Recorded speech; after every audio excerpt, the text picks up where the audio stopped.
So we're going to continue on with the question and answer session that we started in our last video. So this is number 2 if you're trying to keep track. So just have more of the questions printed out and we'll just go through them one by one. Again, we'll go about maybe 15 or 20 minutes and then whatever we get done will be great. And then we'll just pick up on more probably tomorrow. So here we go.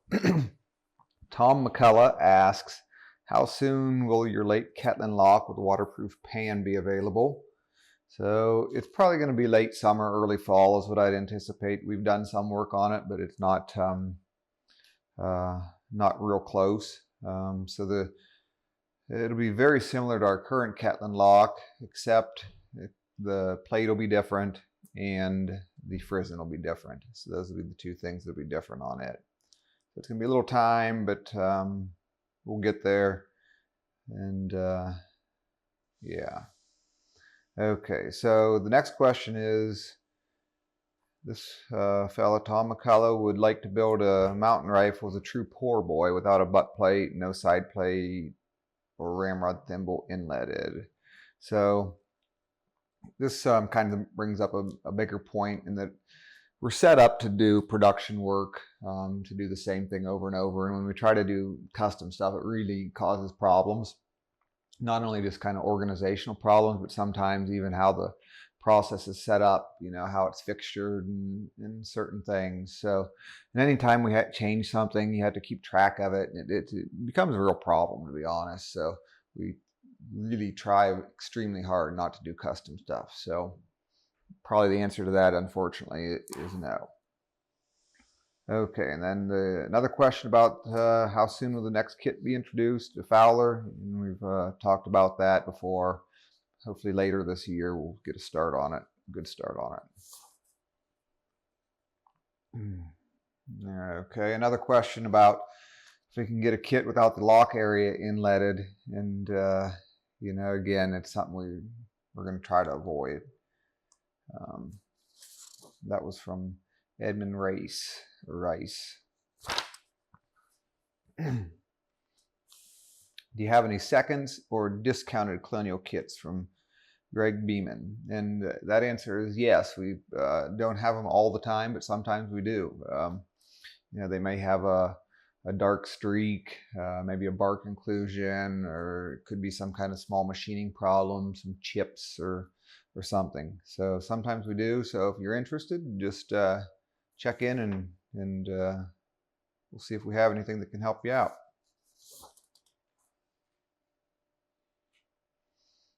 Okay, so Billy Edwards, he asks if about our next kit, and thinking about maybe a Bucks County or Lehigh Valley kit. That might be neat. So just a lot of neat guns that have potential.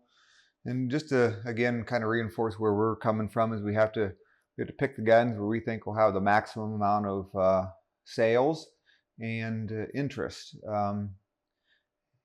And we have a ways to go, but there's a point where when you have too many offerings where it becomes kind of counterproductive to the business. So, we have a ways to go before we get there, though. So, I like the Bucks County and Lehigh Valley styles, so that might be something to consider. And along those lines, one thing that we're going to probably do even more, I'd like to do more in the future, is when we're making a particular style of gun, whether it's a Fowler or a Lehigh Valley gun or a Bucks County gun, is to have more originals to study and make them closer copies of some originals. The guns that we offer now, have great styling and everything. In some way, they're fairly close to originals, but some of that, it has my own style in it too. I mean, it's hard for me to get away from that. But on the other hand, if you kind of make something as perfectly true to original styles as possible, it has a longer shelf life, you might say, because kind of ideas change a little bit. In some ways, the standards are these original guns, So that's something that's been kind of rattling around in the back of my head, is to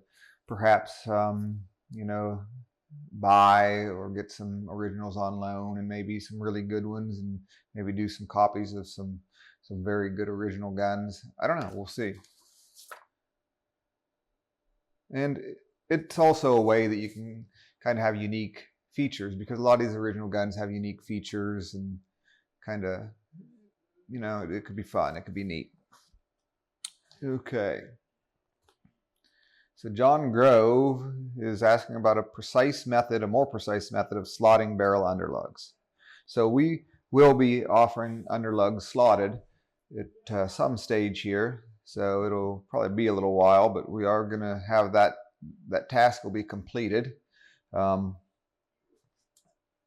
then, what we recommend is drilling the pinhole and then using a jeweler's saw to elongate the hole. So it's basically a rectangle that you end up with. So when I do the task, I use the jeweler's saw and cut a little undersize, and then finish it out with a flat needle file. And it works pretty well. Maybe it's something that you have to kind of play with a little bit to get used to it. And John, asked about the proper pin tension. One thing that's interesting is you can adjust the pin tension. If you're, let's say, if it's too loose, you can actually take a hammer and you can tap down the middle of the slotted underlug, and then file a little bit on the other side closer to the barrel. So, and then in effect, you're moving that slot a little bit. So that's a way to adjust a fit. So that may be helpful. Okay. So John Kuntz asks, demonstrate a technique for using permalin sealer as a finish. So I think we've probably mainly used the tried and true in our videos, but permalin's pretty easy to use as well. Not a lot of big difference between the two as far as how you'd use it. In general, the key with these finishes is to put them on in thin coats. The first coat can soak in, that's fine. Let a lot soak in, but then as you build up coats, very, very thin coats is real important.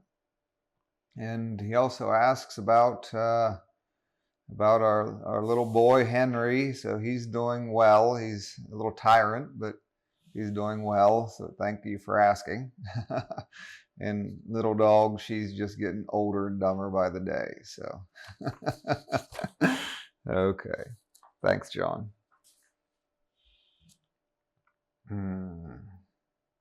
So Joel Noonan again.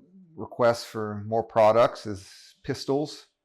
So yeah, I think a pistol is in the cards. We've had a lot of requests for a Fowler, and probably next is pistol on the list here from what I can see, which is, you guys let us know what'll work the best for us. So we're going to be listening. Okay. Stuart Smith asks about a mountain rifle and .54 caliber. We've had a lot of requests. People like the idea of the mountain rifle, or the stock style, the shape. They find the mountain rifle appealing, but would like it in a larger caliber. And it's kind of it's a very slim rifle, and the largest we can go right now is 45. And traditionally, that's pretty much in line with most of the mountain rifles. Maybe 45 or below. So we could do things to try to make it into a bigger caliber, but we're hesitant and reluctant just to kind of stay with historical correctness. And also, we have to be real careful about the amount of products we have, and trying to inventory all the different products we have. It's always a balance, So I don't know if that'll happen. Well, I can say that 54 won't happen. 50 could happen at some point, but I don't know about that either. Okay. So William Clark asks about a rifle or smoothbore that would cost less, let's say around $750. We would like to make a product that's cheaper, but it's tough. We have really, really high standards, and to try to make something, to our standards at an affordable price, and we still make money, it's challenging. But that's just where we're at, and we accept that. but to try to get it, you know, a lot lower is going to be hard. There would have to be huge sacrifices, and you know, that's just not kind of how we want to product we want to make.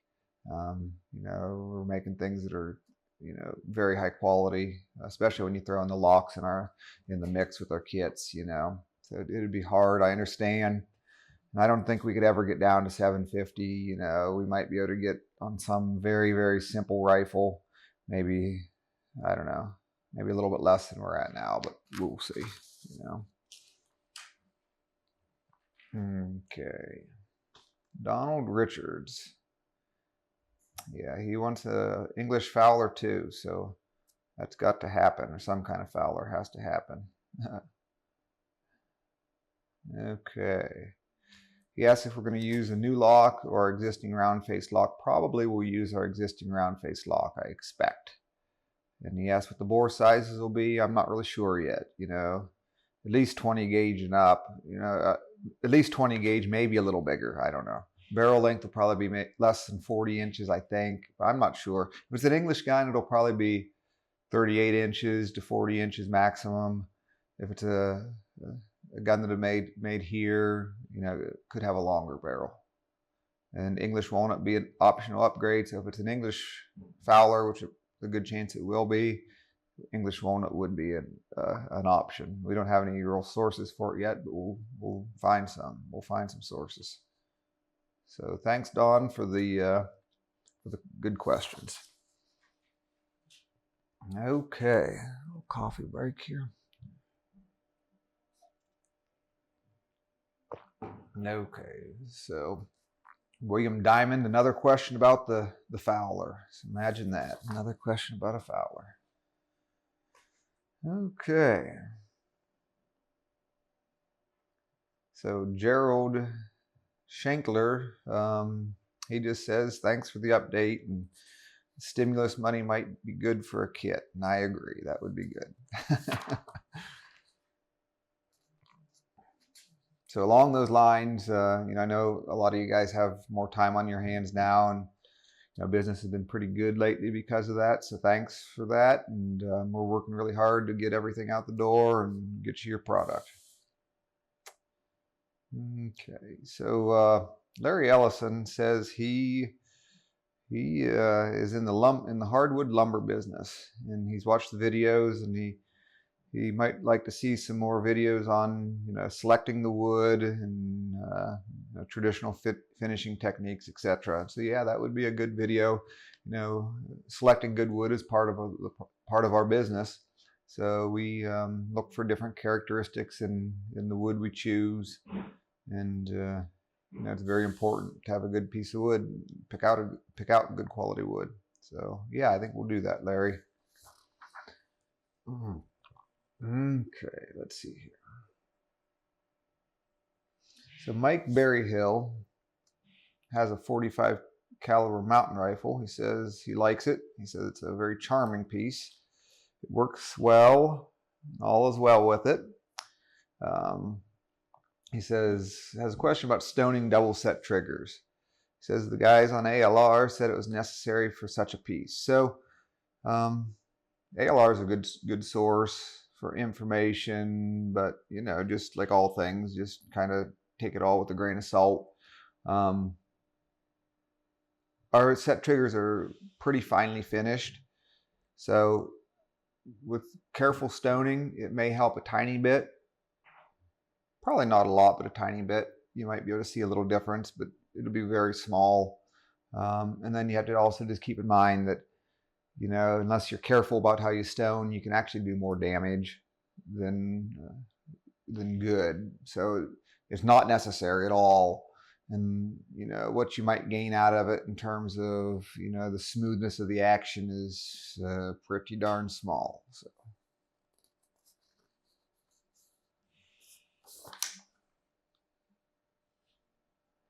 Okay. Lots of questions about upcoming projects. Wow. So pistol kit. Yep. That's from Corey Stewart. And maybe our late English lock with a double throat cock on it. And that would be a something we could do. That wouldn't be a lot of change to make that as an option. So yeah, Corey, that we could do that, and a few other people have asked for that as well. Excuse me.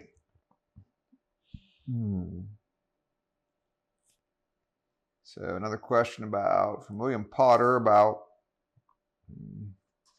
other future projects, like maybe a Western fur trade gun, maybe a J.J. Henry English style flintlock rifle. I'm not sure. Maybe. Not anything real immediate. So, request for a Hawken kit. Yeah, I think that'd probably be good sometime. I'm not sure how good, but it seems like it might be a good thing. I don't know. There's been quite a few requests for Hawken rifles. So thanks, Martin Shoup. So Timothy Hunt asks, and this is a question that's been asked of us a lot. He asks if our locks fit the mortises of the rifles that had chambers locks in them, and the answer is no. So when we designed these locks, we started from the ground up, made them how we wanted, how we thought they should be, and that meant the outside dimensions are somewhat different. So we probably could have sold a lot of locks to replace, or we've actually had a lot of requests for replacement locks, but it just won't work out. So we're just starting fresh and moving forward. Okay. So Jonathan Alexander says, questions about locks and polished and engraved versus, the condition we supply them in. So we supply them in a bead blasted finish and asks if it can be polished and engraved, bought that way. And the answer is no. We have to be real careful about handwork.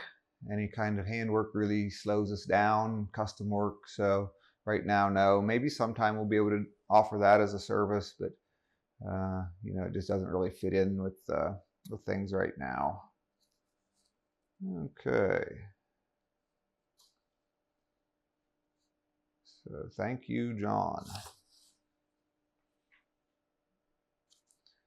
So Steve Hawley has a question about positioning set triggers during a build. So this is not really pertaining to our kits or anything, but I'll try to help out.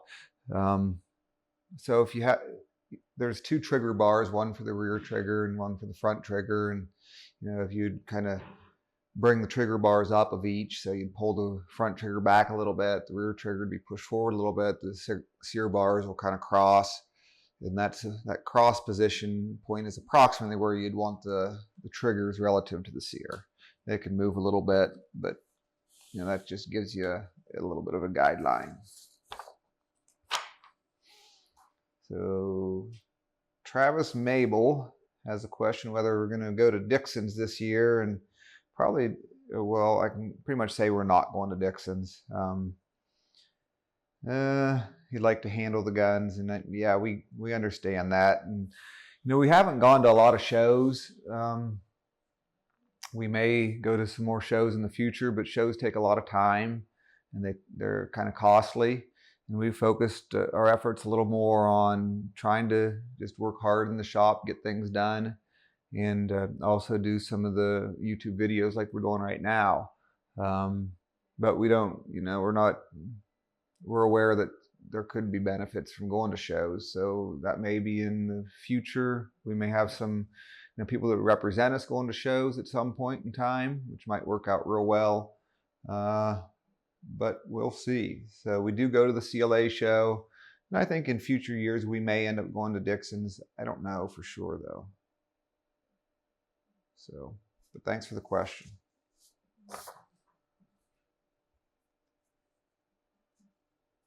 Okay, another good question. So this is from Tom Wilmore.